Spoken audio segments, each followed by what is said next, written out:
আশুরার দিবসে আপনারা অনেকে রোজা রাখার কথা বলতেছেন।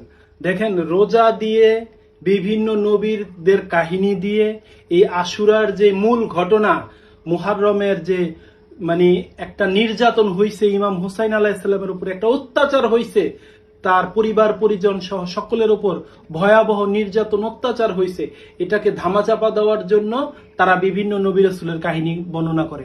এবং এটাকে ধামাচাপা দেওয়ার জন্য একটা দল বলে যে আপনারা রোজা রাখবেন, অনেকে বলতেছে যে 2টা রোজা রাখেন, অনেকে বলতেছে 3টা রোজা রাখেন, অনেকে বলতেছে যে আমি 10 দিনই কারবালার 10 দিনই রোজা রাখি। রোজার সাথে আশুরার কোনো সম্পর্ক নাই, স্পষ্ট কথা।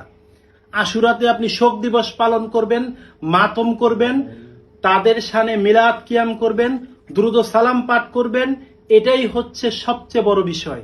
আপনি তাজিয়া করবেন, তাজিয়া মিছিল করবেন, মাতম করবেন, এটাই হচ্ছে সবচেয়ে বড় বিষয়। আপনি রোজা রেখে কি বুঝাইতে চান? এই রোজা কে চালু করছে আপনারা জানেন?